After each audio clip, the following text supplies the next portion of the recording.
नमस्कार, आप देख रहे हैं भारत 24 और मैं हूं आपके साथ शाजिया निसार। लेकर हाजिर हूं देश की राजधानी दिल्ली से जनता के बीच से जनता की बात। यह है जनता की आवाज। ये वो खास कार्यक्रम है जहां देश की जनता अपनी आवाज को बुलंद करती है, बिना किसी से डरे बोलती है, जो उसके दिल में होता है वो बोलती है, बिना खौफ के बोलती है, और जो जनता सोचती है वो बोलती है इस खास कार्यक्रम में। आज का मुद्दा और भी ज्यादा महत्वपूर्ण रहने वाला है, क्योंकि मुद्दा 2024 से सीधा सीधा जुड़ा हुआ है, यानी कि इलेक्शन से जुड़ा हुआ है। इलेक्शन में क्या होगा ये तो देखने वाली बात होगी, लेकिन गठबंधन में इस समय बहुत कुछ हो रहा है। गठबंधन के खेमे में मायावती जी का इस्तकबाल किया जा रहा था, लेकिन इधर मायावती तो अकेले ही चलती हुई नजर आ रही है। उधर अखिलेश भैया कह रहे हैं कि हम तो प्रधानमंत्री पद का चेहरा मान रहे थे मायावती जी को, वो तो आ ही नहीं रही है। अब देखना ही होगा कि क्या मायावती के तेवर इस खबर की बात से बदलते हैं या नहीं। इसी मुद्दे पर लेंगे देश की जनता की राय, सुनेंगे देश की जनता को। खास मेहमानों का पैनल इस तरफ हमारे साथ मौजूद रहेगा, लेकिन सबसे पहले एक रिपोर्ट आपकी टीवी स्क्रीन पर। सपा और बसपा के गठबंधन की सबसे पहली शर्त यही थी कि वो प्रधानमंत्री बनेंगी। हम तो इसलिए वोट दे रहे थे उस गठबंधन में कि प्रधानमंत्री बने। विपक्ष के इंडिया गठबंधन को लेकर जिस प्रकार से सपा मुखिया ने, तो उससे भी पार्टी के लोगों को जरूर सावधान रहना है। आज अगर ये भाषा इस्तेमाल हो रही है, जो रंग बदलने वाली बात है, तो कहीं न कहीं मैं समझता हूँ उनके ऊपर दबाव है। तो जनता की आवाज में देश की जनता का बहुत बहुत स्वागत। साथ ही साथ कौन कौन खास मेहमान आज के शो में हमारे साथ मौजूद रहने वाले हैं, सबका तारुफ जल्दी से करवा देते हैं। हमारे साथ मौजूद रहेंगे विमल सिंह, प्रभात झा, बरखा त्रेहन मौजूद रहने वाली है, संजीव कौशिक जी मौजूद रहने वाले हैं, राहुल तालान अपनी उपस्थिति दर्ज करवाने वाले हैं, मनीष गुप्ता जी उपस्थित रहेंगे, साथ ही साथ आरबी उपाध्याय जी हमारे साथ अपनी उपस्थिति दर्ज करवाने वाले हैं। और संजीव जी के साथ मैं शुरुआत करने जा रही हूँ। संजीव जी, इधर गठबंधन के खेमे में बहुत कुछ हो रहा है। सवाल इसीलिए सबसे पहले आपसे, आखिर होने वाला क्या है? क्या लगता है वाकई मायावती जी के सुर जो है प्रधानमंत्री पद का चेहरा वो हो सकती है, ये सुनने के बाद से बदलने वाले या नहीं? देखिए, प्रधानमंत्री का चेहरा वो हो या नहीं हो, लेकिन एक बात साफ दिखाई दे रहा है कि उनके व्यक्तिगत स्वार्थ, राजनीतिक स्वार्थ के सामने बहुत बड़ा दिखाई दे रहा है। निश्चित तौर पर भारतीय जनता पार्टी का प्रेशर उनके चेहरे पर साफ दिखाई दे रहा है। 10-12% वोट बैंक के साथ साथ वो उत्तर प्रदेश में तकरीबन 10 सांसद और 1 विधायक के साथ वो अभी काबिज है। यदि यही रवैया रहा तो आने वाले दिनों में शायद उनका वोट का प्रतिशत 5% से भी नीचे आ जाए, तो ये कहने में हमें कोई गुरेज नहीं है। लेकिन सच बात यह है कि यदि वो गठबंधन की राजनीति में आती तो गठबंधन में तकरीबन उत्तर प्रदेश में खास करके उनके रहने के बाद में लगभग 40-42% मुस्लिम समुदाय या उनके जो क्षेत्र से जो वोटर हैं, उनके अपने वोटर हैं, वो यदि जुड़ जाते हैं तो गठबंधन को बहुत बड़ी मजबूती मिलती। लेकिन अकेले पड़ने के बाद में सीधा दिखाई दे रहा है कि वो भारतीय जनता पार्टी को इसका फायदा पहुंचाना चाहती है। भारतीय जनता पार्टी को सीधा सीधा फायदा पहुंचाना चाहती है। बरखा त्रेहन से जवाब ले लेते हैं। बरखा जी, क्या वाकई ऐसा है? बहुत ज्यादा डरी हुई है मायावती और इसीलिए वो कहीं ना कहीं बीजेपी को फायदा पहुंचाना चाहती है 2024 के इलेक्शन में। देखिए, बीजेपी को फायदा पहुंचाने के अलावा उनके पास कुछ भी नहीं बचा है। बाकी अगर मुझसे कोई प्रश्न करे, मायावती प्रधानमंत्री मान रही है, आप मान रही है कि बीजेपी को फायदा पहुंचा, लेकिन पीएम चेहरा नहीं है, उनके अंदर क्षमता ही नहीं है पीएम चेहरे की। लेकिन अखिलेश ने क्यों उनका नाम प्रपोज किया? बड़ा सवाल तो यह है कि अंदर कोई और नाम नहीं मिल रहा, या मायावती को अपनी ओर आकर्षित करना है। जो मायावती कैसे कोई नाम नहीं मिल रहा? खुद अखिलेश यादव अपने आप को भी तो कभी, अगर अखिलेश यादव के अंदर अपना इतना दम होता तो अपना नाम ना बताते या किसी और से प्रपोज करवाते। लेकिन उन्होंने तो खुद ये चाल खेली कि मायावती का नाम प्रपोज किया। मायावती का कहीं दूर दूर तक पीएम कैंडिडेट में कोई नामो निशान नहीं है, और वो डरी हुई है, वो प्रेशर में है, वो बहुत प्रेशर में है। ना ही वो अभी कुछ बोल रही है, बिल्कुल बैकआउट कर चुकी है उनकी इस बात के बाद। अखिलेश को ये समझना चाहिए था। डर किस बात का है, मुझे ये जानना, डर किसका है? डर वो है ही नहीं ना, वो इस कैपेबिलिटी नहीं है उनके अंदर। इस बात से डर रही हैं कि वो कुछ कर नहीं पाएंगी। बिल्कुल, वो कुछ नहीं कर पाएंगी। आपका ये मानना है? बड़ी बात है। मनीष जी बताइए, क्या वाकई मायावती जी इसलिए डर रही हैं कि बीजेपी का प्रेशर है, या मायावती जी इसलिए डर रही हैं कि उनको लगता है वो कुछ कर ही नहीं पाएंगी, जो बरखा त्रेहन जी की बात है? शाजिया जी, एक दलित परिवार की महिला, एक दबे कुचले परिवार की महिला अगर ऊपर आ गई है तो इन लोगों को तकलीफ हो रही है। कांग्रेस को तकलीफ समझ में आती है। ये अखिलेश यादव उस पार्टी से जिसने उन पर एक बार अत्याचार किया, तो प्रधानमंत्री बनाना चाह रहे हैं, मजाक उड़ा रही है। मजाक का प्रधानमंत्री बनाना चाहते हैं। उनके मन में, उनके चेहरे पर जो हंसी दिखाई देती है वो व्यंग्यात्मक बात है। वो सच्ची में ऐसा कुछ उनके पास प्रपोजल नहीं है। कुछ दिन पहले उनका बयान आया था कि हमारी नेता है वो, उनका सम्मान करे, हर कोई सम्मान करे। आपने सुना नहीं वो बयान? मानते तो पहले अपने पुराने कृत्यों की क्षमा मांगते। उन्होंने ये बात कहकर मायावती जी का मजाक उड़ाने का काम किया है। अगर वो सिंसियर होते तो इससे पहले पार्टी में बैठक करते और ये कहते कि अगर हमारी पार्टी से मायावती जी का गठबंधन होता है तो हमारी तरफ से प्रधानमंत्री पद का चेहरा वो होंगी।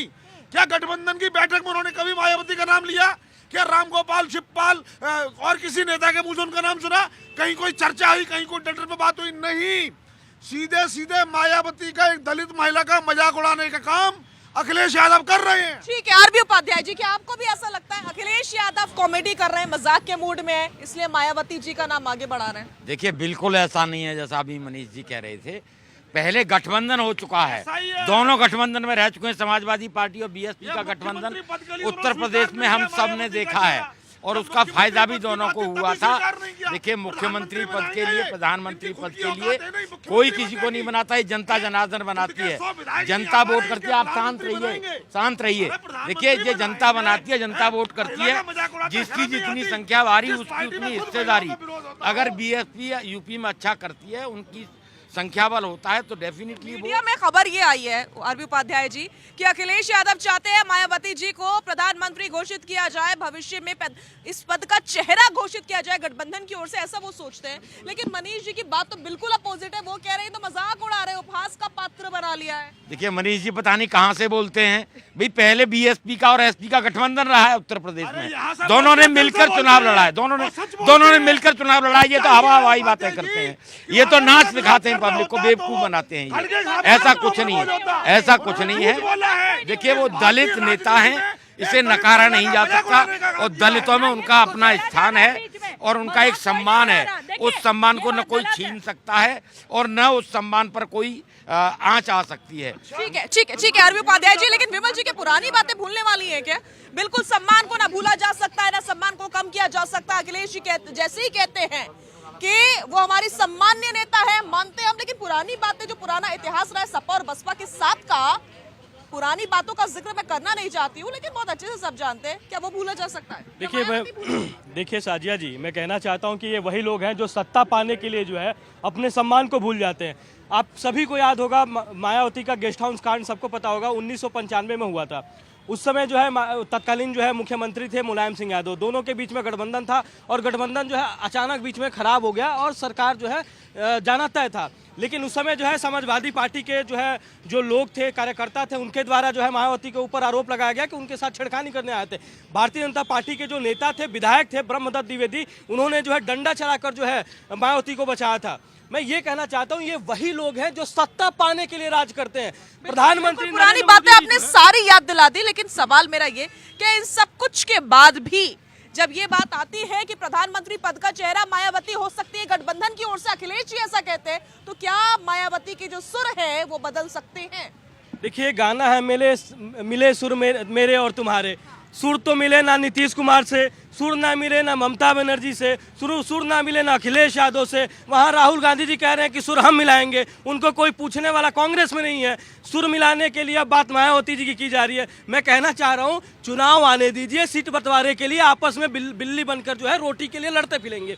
दूसरी चीज, देखिए, देश की जो हमारी जनता है वो समझ चुकी है कि देश में सिर्फ और सिर्फ राम राज्य आने वाला है और देश में सिर्फ और सिर्फ विकास आने वाला है। और इस विकास के देखते हुए जो है देश की जनता जो है प्रधानमंत्री नरेंद्र मोदी जी को तीसरी बार जो है सरकार और सत्ता जो है एक आशीर्वाद के रूप में जो है देने जा रही है। ठीक है प्रभात जी, मैं आपसे जवाब लूं उससे पहले मेरा सवाल ये है कि कभी नीतीश कुमार के नाम पर बात होती है, कभी किसी और लीडर के नाम पे बात होती है, खड़गे जी के नाम पे बात होती है, मायावती का नाम आ रहा है, राहुल गांधी का नाम कहीं नहीं आता। ऐसा क्यों? किसी को विश्वास नहीं है गठबंधन के अंदर? आप एक चीज समझो, इस देश की राजनीति का मूल है लोकतंत्र और लोकतंत्र की जो आत्मा है ना, वो यही है साजिया जी। कोई भी बन सकता है प्रधानमंत्री, इसमें कौन सी बड़ी बात हो गई? आप रुको, अरे रुक जाओ। आप बोल रहे थे, मैं इसीलिए सुन रहा था आपकी बातें। आपने दूसरी बात रखी, आपने कहा ना इनसे मिले सुर मेरा तुम्हारा। राजभर जी से सुर अच्छा मिला आपका, नहीं गालियां मैंने सुनी थी राजभर जी की, देश ने सुना था। अच्छा, महबूबा जी से भी आपका अच्छा सुर मिला था कश्मीर के अंदर, अच्छा, नीतीश जी के साथ 17 साल आप गठबंधन में रहे थे। नहीं, मिले सुर मेरा तुम्हारा। आपको पता है जयललिता जी की पार्टी आपको छोड़ के चली गई, मिले सुर मेरा तुम्हारा। और सुनिए, आपकी स्थिति यह है, आपने घर बांट दिया। देश तो बांटते ही थे आप, आज आपने घर बांट दिया। आज चिराग पासवान की स्थिति क्या है? मिले सुर मेरा तुम्हारा। चाचा भतीजे को लड़ा दिया, मिले सुर मेरा। और मेरी स्थिति सुनो, मेरी स्थिति सुनो, हम जहां थे वहीं हैं। और रह गई बात आज, अगर मायावती जी का नाम अखिलेश जी ने लिया, मैं एक चीज जानता हूं, मैं वैसे जाति की बात करता नहीं, लेकिन अगर जाति की बात आएगी, मैं ब्राह्मण हूं, लेकिन मुझसे ज्यादा खुश को नहीं होगा कि अगर खड़गे साहब जैसा दलित का बेटा प्रधानमंत्री बने, मायावती जैसी दलित की बेटी प्रधानमंत्री बने, मैं खुश होऊंगा। इसमें अब राहुल ठीक है, बहुत अच्छा जवाब आपने दिया, आपने कटाक्ष भी कर लिया। लेकिन जो मेरा सवाल था कि राहुल गांधी का नाम, प्रभात जी प्लीज सुन लीजिए, प्रभात जी सवाल सुन लीजिए। आपने अपना जवाब दे दिया, तर्क रख दिए, कटाक्ष भी कर लिया। नहीं मनीष जी, आ रही हो आपके पास, लेकिन मेरे सवाल का जवाब अब तक नहीं दिया कि राहुल गांधी का नाम मिसिंग क्यों है इन दिनों। आप समझना, 2004 में हम जीते, 2009 में हम जीते।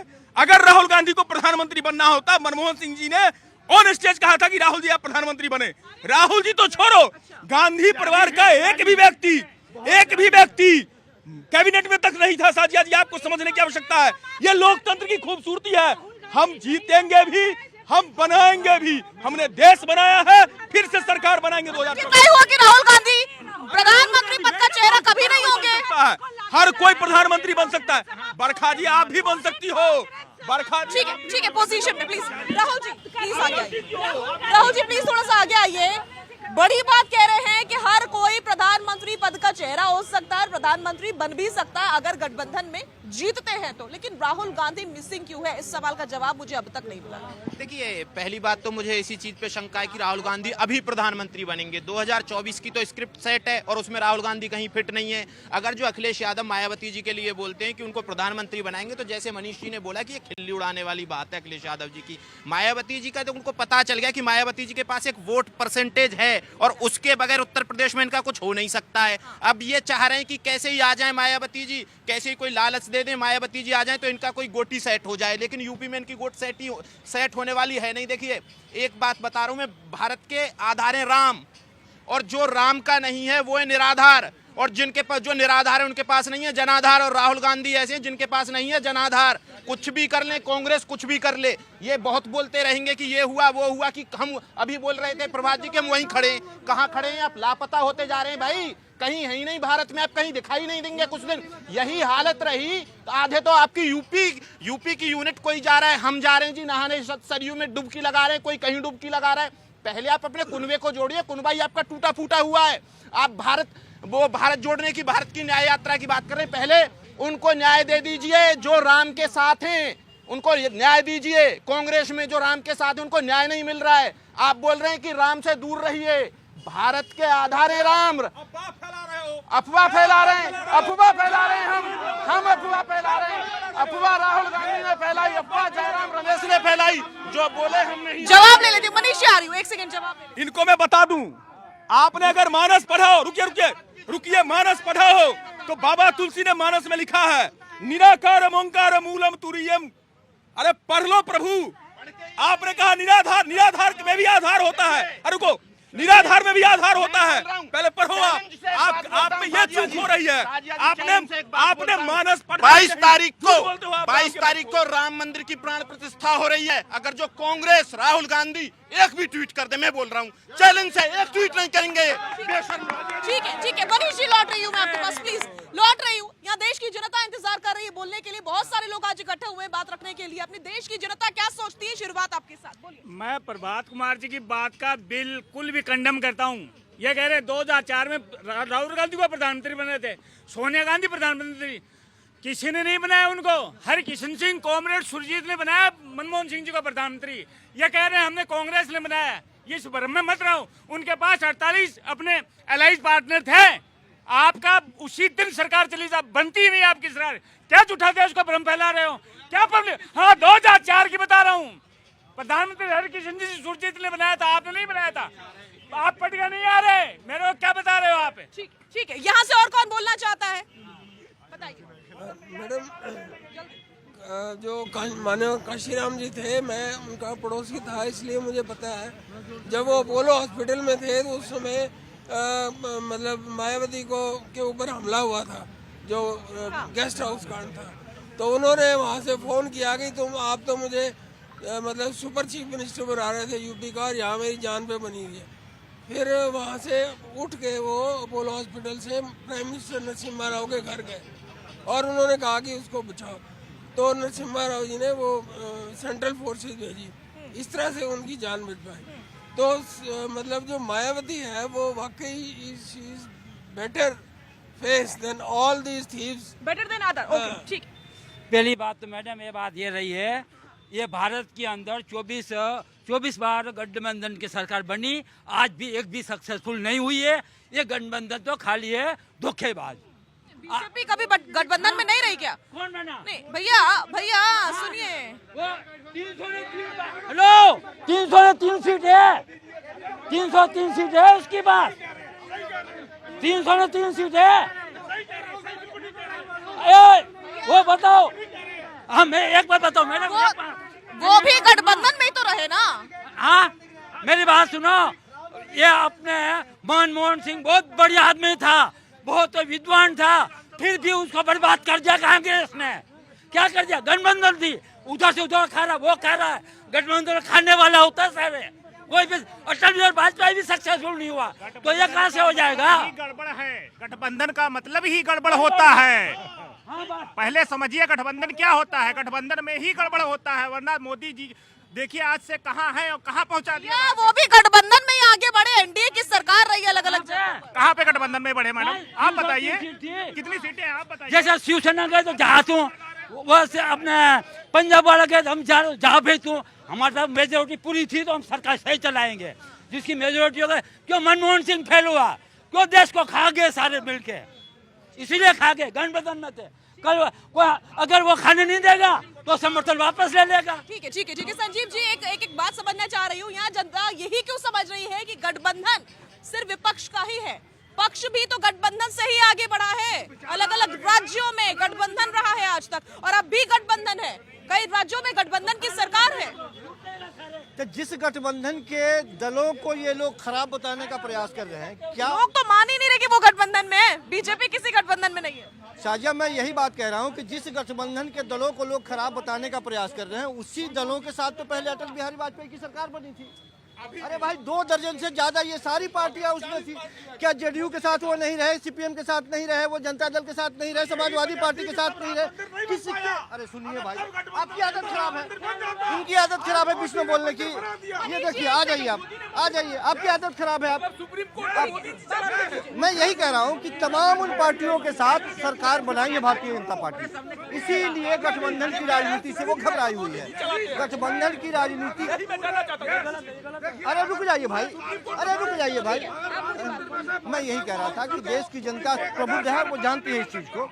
बार बार ये बात, अरे सुनिए भाई, बार बार ये बात कहने का प्रयास किया जा रहा है कि राम राज आ रहा है और इस राम राज में ये गठबंधन वाले लोग पलीटा लगा रहे हैं। मेरी भी इच्छा है कि राम राज आ जाए और एक घाट पे बकरी और बाघ दोनों पानी पिए। गरीबों के बच्चे भी उसी स्कूल में पढ़े जिस स्कूल में अमीरों के बच्चे पढ़ते हैं। लोगों का इलाज भी उसी अस्पताल में हो गरीबों का जिस स्कूल में नेताओं के बच्चों का इलाज होता है या उनके परिवार के लोग जाते हैं। ये आ जाए, लेकिन केवल और केवल मंदिर के नाम पे ध्रुवीकरण करके इस तरह की राजनीति करी जा रही है। मुझे लगता है इससे समाज का भला नहीं होने वाला। ठीक है मनीष, क्या कह रहे थे? अभी शाजिया जी आप पूछ रही थी राहुल गांधी कहाँ है। देखिए, सुबह आप जब घर से निकलती तो मोबाइल को देखती है, रात भर मोबाइल चार्ज में लगा रहता है। राहुल जी की बैटरी थोड़ी डाउन है। अभी राहुल जी दुबई गए, दुबई से वियतनाम गए, वहाँ की राजधानी हनोई गए और हनोई से थाईलैंड चले गए। अब बैटरी चार्ज हो गई है तो न्याय यात्रा निकालेंगे। जब न्याय यात्रा, कौन से जासूस लगा रखे हैं राहुल गांधी के पीछे? अरे भाई, मीडिया में हनोई के एयरपोर्ट पर फोटो नजर आ रहा है। ये तो हमारे बोलते हैं, हनोई के एयरपोर्ट पर राहुल गांधी का जो फोटो है वो बता रहा है। अरे राहुल गांधी को जनता के बीच में सच्चाई ये है, सच्चाई ये है, यात्रा राहुल गांधी जनता के बीच में तो निकालना है। कांग्रेस से राहुल गांधी ही प्राइम मिनिस्टर पद का चेहरा होंगे, क्योंकि कांग्रेस अलग तर्क है। ठीक है मनीष जी, अलग तर्क है। राहुल गांधी पे क्या है, राहुल गांधी का नाम ले लेते गांधी पॉपुलर ज्यादा है।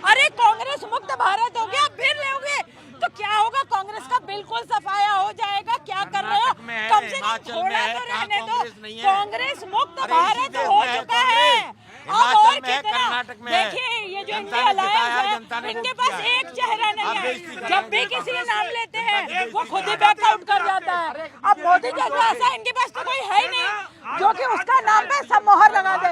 यहाँ पे आपस में लड़ के मर जाएंगे और कुछ नहीं होगा, नतीजा होगा लड़ाई लड़ाई लड़ाई। अंततः किसी को भी नाम पीएम कैंडिडेट में नहीं मिलेगा। ठीक है प्रभात जी, आ रही प्रभात जी, ये बताइए मायावती को आप लोग बार बार बुला रहे हैं, मायावती जी कह रही हम तो अकेले चलेंगे भाई, लेकिन फिर भी आप लोग सोच रहे हैं, राह निहार रहे हैं शायद मायावती जी आ जाए, तो समझना चाह रहे हैं कि मायावती जी के बिना आप लोग का काम चलने वाला नहीं है। पहले आप समझिएगा लोकतंत्र। मनीष जी प्लीज रिक्वेस्ट है, आप बड़े भाई हैं, मायावती जी हो या इस देश में जुड़ा हुआ कोई भी राजनीतिक दल, सबका सम्मान है इस लोकतंत्र के अंदर। अब मोदी जी की बात पे आ जाती है, बरखा जी मोदी जी की बात पे आ जाते हैं। अरे बोल लेते हैं प्रभु, मायावती तक आने में बहुत देर लगा दी आप लोगों ने। अभी आते हैं साजिया जी। जब बंगाल जाकर के प्रधानमंत्री जी ओ दीदी, रुको मनमोहन सिंह क्या प्रधानमंत्री नहीं थे? मेरा सवाल ये नहीं है, मेरा सवाल ये है कि क्या मायावती के बिना आप लोग का काम नहीं चलने वाला, ऐसा लग रहा है आप लोगों को? सबके बिना सबका काम चलता है, सबके बिना सबका काम चलता है। मैं पूछता हूँ साजिया जी, क्या राजभर जी ने जब से राजभर जी का आना हुआ इस राजनीतिक जीवन में तब से बीजेपी को गाली दे रहे थे, क्या राजभर जी के बिना काम नहीं चलता बीजेपी का? क्यों साथ में लिया? ऐसे ही मायावती जी है। मैं ये कह रहा हूँ लोकतंत्र की खूबसूरती है, हम सबको साथ लेके चलेंगे। और राहुल जी की बात इन्होंने कही, राहुल जी की बात ये बार बार बोल रहे थे। प्रधानमंत्री जी, आपको पेगासस से पता चलता है मनीष भाई, पेगासस से पता चलता है। यही मैं जब मॉरल पुलिसिंग की जाती है ना साजिया जी इस देश के अंदर, मेरा विरोध मॉरल पुलिसिंग से है। बीएचयू में क्या हुआ? एक बेटी को 3 बीजेपी के दरिंदों ने घसीटा। ठीक है, आपने मेरे सवाल का जवाब दे दिया। मनीष जी, विमल जी, देखिए मैं कहना चाहता हूं कि अभी मनीष जी बता रहे थे कि हम जो है दलितों का सम्मान नहीं करते हैं, हम जो है पिछड़ों का सम्मान नहीं करते, हम आदिवासी ये हमें कांग्रेस वाले लोग हमारे कांग्रेस वाले। मैं कहना चाहता हूं कि आपने देखा था कि राष्ट्रपति जो है हमने जो है दलितों को भी, भाई साहब बीच में मत बोलिए, आप यहाँ पे अपना जो है ना डिसिप्लिन बना कर रखिए, ठीक है? आपके बीच में नहीं ठीक है विमल जी। मैं कहना चाहता हूँ कि भारतीय जनता पार्टी का ही मोटो है, हम सबको साथ लेकर चलने वाले लोग हैं, हम सबको साथ लेकर चल रहे हैं। हम ये कहना चाहते हैं कि जिस तरीके से देश के अंदर काम हो रहा है, यहाँ की जनता हमें चुन रही है। आप देखिए कांग्रेस कहाँ है, आप देखिए राजस्थान के अंदर आपने देखा भारतीय जनता पार्टी की सत्ता दोबारा काबिज हुई है, मध्य प्रदेश के अंदर आपने देखा क्या हाल हुआ है, भारतीय जनता पार्टी चुनाव जीती है। मैं कहना चाहता हूँ कि देखिए काम कर रहे हैं, इसीलिए हमारी जनता हमको वोट कर रही है। रही बात मायावती की बात कर रहे हैं, तो मायावती समझ रही हैं कि 1995 में हमारे साथ क्या हुआ। उसके बाद जिस तरीके से जब समाजवादी पार्टी की सरकार आई थी, जो है इन्होंने जो है दलित SC ST जो कानून था उसको इन्होंने वो कर दिया था। इसके अलावा जो है इन्होंने जो है समाजवादी पार्टी ने हमेशा दलितों के साथ जो है अन्याय किया है। तो मैं कहना चाहता हूं कि ये लोग जो है कभी किसी को लेकर चलने वाले लोग नहीं है। अभी जो है मायावती जी को साथ में रखेंगे, चुनाव के बाद फिर उनको छोड़ देंगे। ये देखिए अरे मनीष भाई रुक जाइए। अभी ये राजस्थान, अरे मनीष भाई रुक जाइए, राजस्थान मध्य प्रदेश की बात कर रहे थे।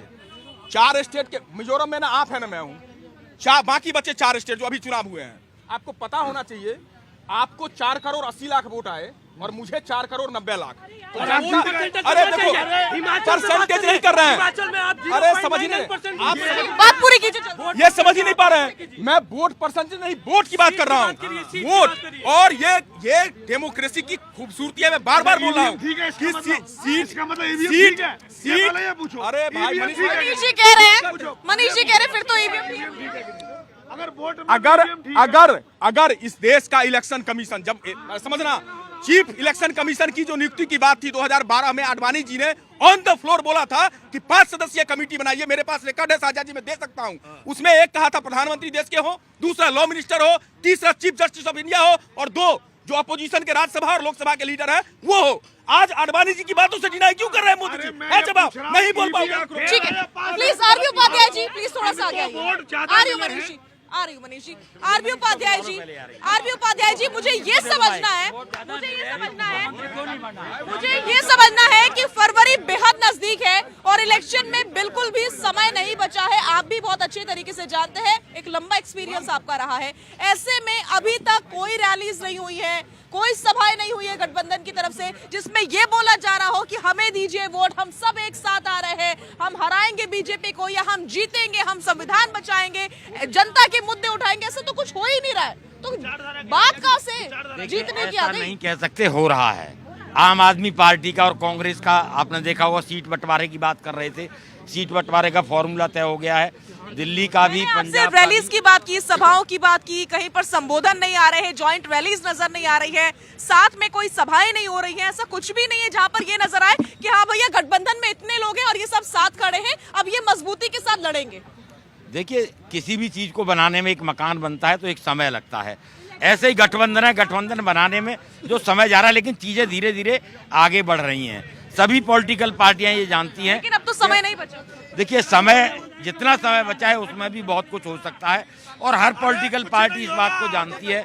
और विपक्ष है जो आज जनता के मुद्दे उठा रहा है। कौन उठा रहा है? बहुत हुई महंगाई की मार, अब की बार मोदी सरकार, अब कोई महंगाई की बात कर रहा है? कोई महंगाई की बात नहीं करेगा, कोई बेरोजगारी की बात नहीं करेगा। बेरोजगारी और महंगाई की बात तो विपक्ष भी नहीं कर रहा है। देखिए, बिल्कुल विपक्ष कम से कम राहुल गांधी की बात हो रही, राहुल गांधी जनता के बीच में जाके जनता की सुन तो रहा है, कोई गठबंधन क्यों नहीं है? जनता की बात सुन तो रहा है। मणिपुर में गैरेज में जाकर के मणिपुर में जहाँ कोई नहीं गया, अरे वहाँ गया। अरे सुनिए तो सही, रूठने मनाने का सिलसिला जारी रहेगा, बस यही करते रहेंगे। इनके पास कोई नाम नहीं है, कोई चेहरा नहीं है। बाकी राहुल गांधी ने गुमराह किया है देश को, हर बार गुमराह किया, इवन विदेशी धरती पे जाके बदनामी करिए, ये नहीं सहेगा हिंदुस्तान। अरे देखिए, जो 28 जो गठबंधन वाला है ना, तो डर से बनता ही होता है, समझ। दूसरी बात, आप पत्रकार हैं, अब वर्ल्ड के किसी कोने में जाइए, आप अब वर्ल्ड के किसी में जाइए ना, पूछे मिस्टर मोदी ज़्यादा वेरी पावरफुल लीडर। बाकी जो 26 चोर इकट्ठे हुए ना, किसी के लिए नहीं बोलेगा, ना राहुल गांधी के लिए, ना अखिलेश के लिए, ना मायावती के लिए, ना किसी लायक नहीं है लोग। मोदी के अलावा कोई चेहरा ही नहीं है। ठीक है राहुल दाला जी, एक आवाज यहाँ से बुलंद हो रही है जो कई लोगों से मैं सुन चुकी हूँ कि 2024 के इलेक्शन में एक तरफ गठबंधन अभी तक सीट शेयरिंग का बंटवारा भी नहीं कर पाया है और दूसरी तरफ मोदी के अलावा कोई चेहरा ही नहीं है, ये आवाज। देखिए, निश्चित तौर पे ये बिल्कुल सही बात है कि अभी गठबंधन क्या कर रहा है, गठबंधन के सबसे बड़ी पार्टी क्या कर रही है, न्याय यात्रा निकाल रहे हैं। 2 महीने न्याय यात्रा निकालेंगे, होगा क्या? तब तक तो सब कुछ हो जाएगा इस देश में, तब तक तो मोदी अपनी पूरी की पूरी स्ट्रेटेजी के साथ मैदान में होंगे। ये क्या कर रहे होंगे? प्रेस रिलीज लिख रहे होंगे जयराम रमेश कि राहुल गांधी आज यहाँ पहुंचे, आज वहां पहुंचे, आज वहां पहुंचे। ये कर क्या रहे होंगे? देखिए, इनके पास ये बगैर नीति के इनके पास कुछ है ही नहीं है, बिना नीति के लड़ रहे हैं। अब देखिए, सबसे बड़ी बात यह है कि एक तरफ राम मंदिर बन रहा है, दूसरी तरफ कौन सा विजन चल रहा है कि 2047 में भारत को विकसित बना देंगे। आप क्या कर रहे हैं कि भारत को न्याय दिलाएंगे। कौन सी न्याय यात्रा, किसको न्याय दिला रहे हैं? बता दें किसको न्याय मिल रहा है। और न्याय मिल रहा है तो सबसे पहले भाई उसको हिमाचल प्रदेश में दिलाइए, जिनको नहीं मिला है कर्नाटक में दिलाइए, वहां शुरू करिए ना न्याय दिलाना। मणिपुर से न्याय यात्रा निकालेंगे, गठबंधन की मीटिंग कब होगी? देखिए, सबसे बड़ी बात यह है कि इनके पास कोई विजन नहीं है। जब 2047 की बात मोदी करते हैं या कि ये जो बात कर रहे हैं, अब न्याय यात्रा इनकी चलती रहेगी, मीटिंग कब होंगी इनके गठबंधन की? ये लोगों को पका रहे हैं। सबसे बड़ी बात ये कि ये अपने गठबंधन, इंडिया गठबंधन के लोगों को टेस्ट कर रहे हैं कि वो कितनी क्षमता है उनमें, और जब उनकी क्षमता टेस्ट हो जाएगी, सारा भानुमति का कुनबा बिखर जाएगा। ये कुनबा जुड़ने ही वाला नहीं है। शादिया जी, भारत जोड़ो यात्रा जो निकाली गई थी, भारत तो पहले ही जुड़ा हुआ था, भारत तो जुड़ा पहले भी था, अभी भी जुड़ा है।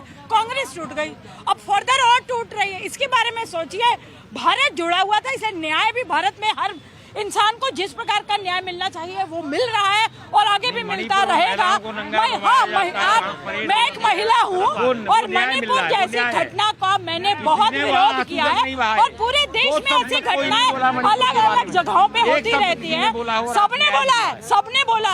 सबने बोला है, आपने सुना नहीं। दिक्कत यह है कि पार्लियामेंट में भी बोला गया, आपने सुनना नहीं है। मनीषी लौट रही हूँ। संजीव जी, एक सवाल का जवाब दे दीजिए। ये जो स्लो प्रोसेस से आगे बढ़ रहे आप लोग, कब तक कहाँ पहुँचेंगे? क्या होने वाला है? कहीं ऐसा तो नहीं कि इलेक्शन बीत जाएगा और तब तक भी आप लोग की बैठकें ही चलती रहेंगी? साजिया, अलग अलग विचारधारा और सिद्धांत को लेकर चलने वाली तमाम पार्टियां हैं, एक प्लेटफॉर्म पे मिलेंगे जब, तो एक कॉमन मिनिमम प्रोग्राम बनता है और उसके आधार पे वो राजनीति करती है। आसान नहीं है महाराज, बहुत आपको कपिल शर्मा शो के लिए आपको ऑडिशन देना चाहिए। आप यहाँ कॉमेडी करने आते हैं, आप सीरियस रहते ही नहीं है। अरे कभी तो सीरियस हो जाइए आप, कभी तो सीरियस हो जाइए आप। सबको डिस्टर्ब करते हैं, उधर भी करते हैं, इधर भी करते हैं। ठीक है संजीव, मैं ये कह रहा था कि जब बाहर की पार्टियां एक साथ मिलती हैं तो एक कॉमन मिनिमम प्रोग्राम बनता है और उसके आधार पर एक रणनीति बना के राजनीति करी जाती है। बुरा कुछ नहीं है, इससे पहले भी भारतीय जनता पार्टी इस तरह की राजनीति करी है और जब कभी भी केंद्र में मजबूत सरकारें होती हैं, विपक्षी पार्टियां इस तरह से पहले भी करती चली आई है। पहला ऐसा नहीं है कि भारत के इतिहास में पहली बार हो रहा है ये। तो लोग अब आपको वोट देना है नहीं देना है वो आप तय करेंगे, लेकिन जब विपक्षी पार्टियां एक जगह मिलती है, वोटों का प्रतिशत एक जगह बढ़ता है तो निश्चित तौर पर सत्ता के लिए परेशानी होती है। यदि ये एकजुट होते हैं तो भारतीय जनता पार्टी के लिए परेशानी का सबब जरूर बनने वाला है। इसी वजह से ये लगातार ये बातें तो लंबे दौर से आप इस शो में भी कह रहे हैं और ये लंबे दौर से बातें चलती चली आ रही है, कोई परिणाम क्यों नहीं निकल रहा है? पार्टी और कांग्रेस पार्टी के बीच में भी चर्चा हुई, आम आदमी पार्टी कांग्रेस पार्टी चर्चा से काम चल जाएगा क्या? सिर्फ चर्चा होने से वोट मिल जाएगा? तो भारतीय जनता पार्टी ने अपने टिकट को डिक्लेयर कर दिया क्या कि इनको टिकट मिलने वाला है ये चुनाव लड़ने? अभी वक्त है साजिया, वक्त है। सारी पार्टियां मिल, और ये आसान काम भी नहीं है, कोई पार्टी अपनी दावेदारी नहीं छोड़ती जल्दी। सारे पार्टियों का अपना अपना दावा होता है तो उसके आधार पे वो दावेदारी कर रहे हैं। लेकिन एक मत राय तो बनती भी नजर नहीं आ रही ना। किस मुद्दे पे? प्रधानमंत्री पद का चेहरा कौन होगा? सबसे मुख्य मुद्दा यही है। तो इससे पहले मनमोहन सिंह प्रधानमंत्री बने, 10 साल तक किसी को कभी खड़गे पर बात होती है, कभी किसी और पे बात होती है, अब जाके मायावती का नाम सामने आ रहा है। बार बार ये बात क्यों कही जा रही है कि प्रधानमंत्री का चेहरा क्लियर कर दिया जाए? सबसे पहले जो प्रधानमंत्री के कुर्सी पर बैठा हुआ है उसको हटाने की बात होगी, कुर्सी खाली हो तब तो प्रधानमंत्री बैठेगा उस पर दूसरा। आप चाहते हैं कि पहले ही इनको बना दिया जाए, टारगेट करें आप इनको? अरे बहुत सारे विकल्प मौजूद हैं। नरेंद्र मोदी नहीं रहेंगे तो भारतीय जनता पार्टी खत्म हो जाएगी क्या? कोई ना कोई आएगा ना। तो इसी तरह से दूसरे भी आएंगे और काम करेंगे। अभी इतना राहुल गांधी के पीछे शाजिया जी, सच्चाई ये है कि आज इस देश का चुनाव विकास पर होना चाहिए। अब विकास की बात कौन करे? अगर मंदिर और मस्जिद की विकास है तो मेरे ख्याल से विकास की परिभाषा बदलनी पड़ेगी। अगर मंदिर बनाने से बेरोजगारी दूर हो जाएगी, क्या हो जाएगा? परिभाषा क्या है? 2047 में होगा, 2010 में होगा, अरे जब मर जाएंगे तब होगा क्या? आज रोजगार मांगा जा रहा है, अगर विकास हो रहा है तो रोजगार क्यों नहीं है? लोगों को रोजगार नहीं मिल रहा है। देखिए ऐसा नहीं है, आपके कहने से हो सकता है बेरोजगारी अपने चरम पर है, महंगाई के लिए कोई बोल रहा है, महंगाई अपने चरम पर है।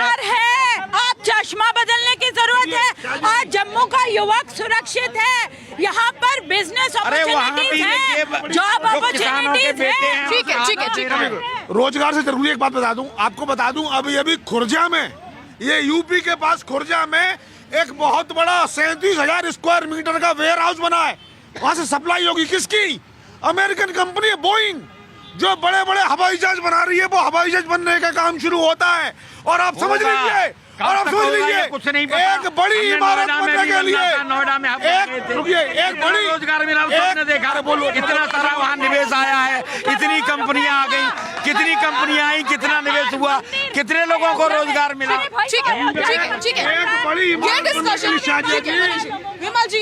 विमल जी ये डिस्कशन तब होता जब गठबंधन की ओर से ये मुद्दे उठाए जा रहे होते। उधर भी कुछ नजर नहीं आ रहा है। इधर अगर आप पक्ष की बात करें तो वो सिर्फ मंदिर को लेकर बात करते हैं, तो ना विकास के मुद्दे पर बात हो रही है, ना रोजगार के मुद्दे पर बात होती है, पक्ष और विपक्ष दोनों की तरफ से, ना युवाओं के मुद्दे पर बात होती है, ना महंगाई के मुद्दे पर बात होती है। इन मुद्दों को कौन उठाएगा, कौन सॉल्व करेगा? आप सरकार में है, उनको सॉल्व ही नहीं करते। देखिए आज की जो चर्चा है वो मायावती पर है। 2019 सवाल का जवाब नहीं देंगे आप? नहीं, उसका जवाब दे रहा हूं मैं। 2019 में भी जो है गठबंधन बना था, आपने फोटो देखा था, एक हाथ पकड़ के लोग खड़े हुए थे। क्या हुआ गठबंधन का? 2019 में क्या हुआ इनका आपने देखा और देश ने भी देखा।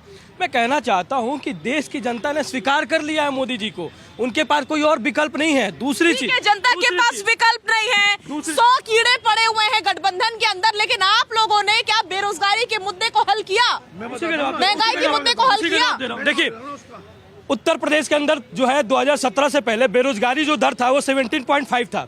आज का जो बेरोजगारी दर है उत्तर प्रदेश के अंदर वो है 2.3। तो बेरोजगारी दर कम हुआ है।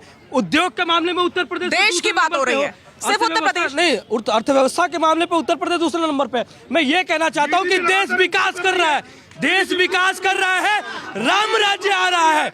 आज देश की जनता अभी एक मिनट मनीष जी, अभी एक यहाँ पे राहुल गांधी जी थे, सदन में भी जब सवाल किया जाता है तो राहुल गांधी उठकर चले जाते हैं। यहाँ भी जनता सवाल की तो उठकर चले गए। मैं कहना चाहता हूँ इनका यही काम है, यहाँ चर्चा ये करने के लिए लोग नहीं आते हैं, चर्चा के बीच में उठकर चले जाने के लिए लोग आते हैं। दूसरी चीज, आज देश की जनता ने जो है प्रधानमंत्री जी को उनके कामों से, आवास के जरिए जिस तरीके से लोगों को लाभान्वित किया गया है, सड़क जो है पूरा सड़कों का जाल बिछा गया है देश के अंदर।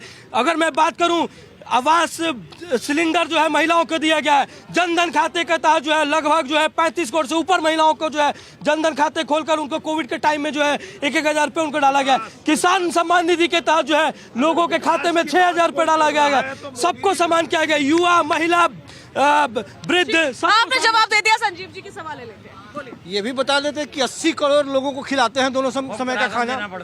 ये बताइए आप, ये बताइए, हिंदुस्तान की जनता को ये भी जानने का अधिकार है कि आप 80 करोड़ लोगों को खिलाते हैं मुफ्त में, उन्हें कमा के खाने की क्षमता नहीं है।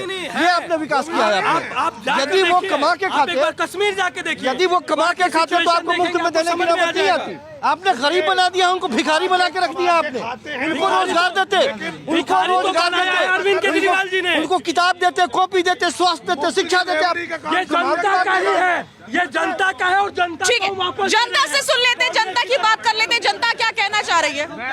साजिया जी, मेरे ये समझ में नहीं आ रही, मायावती जी की पार्टी वोटों के लिहाज से विपक्ष में तीसरे नंबर की सबसे बड़ी पार्टी है, और आज उसको जब आचार संहिता लगने वाले उसके 1 महीने पहले आप उनको टटोल रहे हैं। मैं कह रहा हूँ यदि गठबंधन बना जाता हो तो कांग्रेस को सबसे पहले मायावती को बुलाना चाहिए। आपको ध्यान होना चाहिए, उनके बाद 2 करोड़ 37 लाख वोट हैं पूरे देश में, जो तीसरे नंबर की सबसे बड़ी पार्टी है। अब जिनके पास 20-20, 25-25 लाख वोट है, उनके पीछे तो ईडी गठबंधन लगा हुआ है, और जिसके पास तीसरे नंबर की सबसे बड़ी पार्टी है उसको आप एन वक्त बता रहे हैं। आज वो आएगी, इतनी मूर्ख थोड़ी है, इनसे मूर्ख नहीं है वो इतने। मतलब मायावती जी मजी खिलाड़ी हैं, इनके साथ नहीं आएंगे भी नहीं, आना भी नहीं चाहिए। अब मैं ये कहता हूँ, ये ईडी गठबंधन, मैं एक बार आपके चैनल के माध्यम से बताना चाहता हूँ, ये परिवारवादी गठबंधन है, ना कोई ईडी गठबंधन है, ना कोई देश के हित का गठबंधन है। परिवारवादी है कि मैं मेरे परिवार को बचाऊं, तू तेरे परिवार को बचा। और इनका हाल मैं ये कह रहा हूँ, अब भी आपके भारत 24 के माध्यम से फिर मैं देश की जनता से अपील करना चाहता हूँ कि इन परिवारवादी पार्टियों को घर बैठाओ, वोट के माध्यम से इनको वोट मत दो। मैडम जी, रोजगार के ऊपर जो चर्चा अभी हुई है वो मैं सुन रहा था। रोजगार पे कोई भी प्रोजेक्ट तैयार होता है उससे पहले एक भूमिका बनती है, उसके लिए भी रोजगार के लिए व्यक्ति चाहिए होते हैं। कोई काम तैयार होता है उसके लिए भी व्यक्ति चाहिए होते हैं, जो कोई स्ट्रक्चर तैयार हो जाता है उसके लिए भी व्यक्ति चाहिए। सारी योग्यता के हिसाब से रोजगार पूरा भारत के अंदर है, इसलिए कोई चिंता वाली बात नहीं है कि मतलब जो पार्टियाँ कहती हैं कि रोजगार नहीं है, रोजगार नहीं है। जब आपके हाथ में हुनर ही नहीं है तो फिर ये रोजगार कहाँ का भैया ये बात बताइए कि हुनर पैदा कैसे होता है। हुनर तो अपने परिवार के पीछे से चला आ रहा है, वही होता है, सीखना पड़ता है हुनर। सरकार की कोई जिम्मेदारी नहीं है इसमें? क्या चीज? सरकार की कोई जिम्मेदारी नहीं है, इतने सारे इंस्टीट्यूट खोल रखे हैं वहाँ पे है, उसको वही सारी फ्री शिक्षा दे रही है। तो उसमें से जरा इंस्टीट्यूट बता दीजिए, थोड़े जान ले नौजवान। ITI में देख लो आप, उसमें किसी में भी देख ले, उसमें में कोई मिनिमम फीस वगैरह है, उसमें सब चीज़ में है। तो उसमें आपका बच्चा जाएगा वहाँ पे अपने टेक्निकल जो लेके आएगा वो सारी स्किल्स बेटर होगी। ठीक है, क्या कह रहे हैं? जहाँ कौशल विकास करने की बात भाई साहब कह रहे हैं, इनको जानकारी नहीं है कि उसमें से पढ़े हुए बच्चे कौशल लेके जब निकलते हैं 20% से ज़्यादा उनको नौकरी नहीं मिलती और कहीं काम नहीं मिलता है। बाकी 80% अपने घरों में बैठे हुए हैं। वो अब सिखाइए नहीं सिखाइए वो अलग की बात है। दूसरी चीज़, इनको पता नहीं है रेलवे में सबसे ज़्यादा, भारत में रेलवे में तकरीबन 2,92,000 से ज़्यादा रिक्तियाँ खाली हैं, उसके बारे में जानकारी नहीं है। क्यों रिक्तियाँ खाली है, क्यों इस तरह की बातें हो रही है? बैंकिंग में कितनी खाली है, सबसे ज़्यादा सेना में खाली है, क्यों नहीं बहाली हो रही है? सरकार के पास पैसे नहीं है। आपको एक मंदिर बनाने के लिए, आपको एक राजनीतिक कार्यक्रम करने के लिए इतने पैसे हैं आपको? कमाल की बात कर रहे हैं आप। रोजी रोटी चाहिए लोगों को रोटी चाहिए। अरे मंदिर से कितना रोजगार, साजिया जी, मंदिर से लाखों करोड़। ठीक है, क्या कह रहे हैं भैया? जो मंदिर बना है वो सरकार के पैसों से नहीं बना, मंदिर बना हमारे पैसों से, हमारी आस्था का प्रतीक है। और ये पैसा जो लगा हमारा लगा है, जो राम भगत हैं, जो सनातनी है, उनका पैसा लगा है। और बात रही रोजगार की, यहाँ रोजगार पैदा करते हैं। कौन बेरोजगार है, मेरे को बताओ कौन बेरोजगार है? मैं अभी उसको लेके चलता हूँ, 20,000 में सैलरी दिलाऊंगा वहाँ एयरपोर्ट पे। चलो उसको भाई वाह, ये भी सही है, लेकिन पॉइंट तो है। राहुल तालान जी प्लीज थोड़ा सा आगे आइए। आ रही हूँ मैं, आ रही हूँ। पहले बोलनी है जो इन्होंने बोला, मंदिर से लाखों करोड़ों का रोजगार मिला है, जो यहीं पे खड़े होकर के हिंदू मुसलमान करते हैं। तो हर मुसलमान ने वहाँ कारीगरी करी है, यहाँ तक कि मकराना कहाँ से आया है, कितने लोगों को रोजगार मिला है। जब मंदिर से ही रोजगार पैदा होना है तो सारे स्टेट में मंदिर ही बना दिया जाए। घर देखिए शाहजी एक मिनट सुनिए, शाहजी सच्चाई, एक मिनट रुकिए, सुनिए। देखिए ऐसा है, आगरे की पहचान किससे है? ताजमहल से, क्योंकि क्या है वो टूरिज्म है। अरे रुको यार, अरे आप बोल लो, ताजमहल बेरोजगारी दूर करता है, बेरोजगारी दूर करता है। अरे कोई फैक्ट्री लगेगी वो रोजगार बेरोजगारी दूर करता है। ठीक है, पोजीशन पे प्लीज पोजीशन पे।